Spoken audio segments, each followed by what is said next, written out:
Keeping employees in a very competitive job market is one thing companies have struggled with in the past, but now they're getting to very creative techniques about keeping them and getting new talent. Joining me now is Kyle Minnick with Summit Financial Group.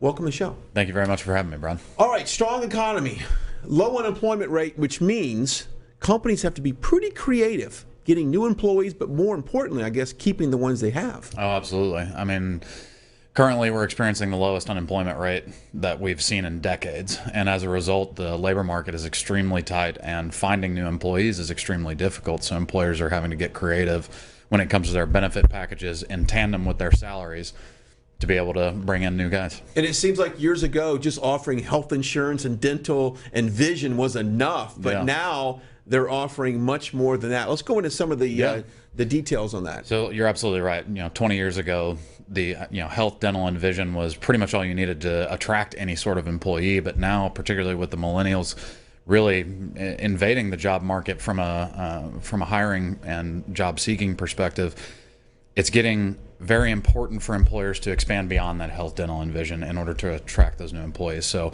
we're seeing a lot of companies starting to offer pet insurance, for example, on a group level. Now you can always go get it individually, but now employers are starting to put it into the business itself as a part of their strategy. You're even seeing more comprehensive parental leave structured packages beyond just maternity leave, extending to paternity leave, and even things as crazy as giving paternity leave to new pet owners. Anything what it takes to keep them, right? Yeah. I was in Google in Mountain View a couple months ago, and I noticed they've got cafes, they've got dry cleaners, car washing, babysitting, all that stuff. But even small businesses have to find ways to keep those good employees. Absolutely. Now, obviously, Google has enough money to create their own mall within their campus, as it were.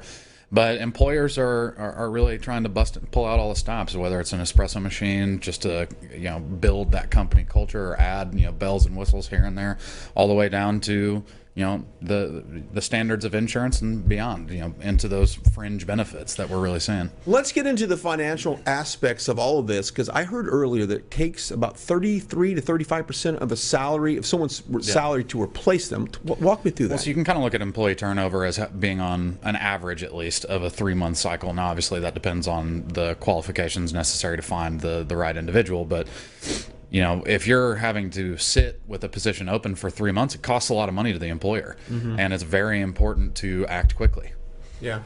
Okay, so what's your suggestions right now for someone watching us that has a small business that says, look, I've got some employees here. I want to make sure they don't go off anywhere else. What's the first thing they can do?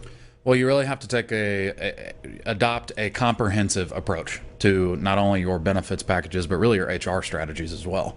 To ensure that you are creating an environment that is not only attractive, but will entice people to stay for not just a short while, but the long term. There you go. How can people get a hold of you if they got questions about benefits, or just, hey, you know what, I got a good employee. Hey, you want to keep me? What do they do there?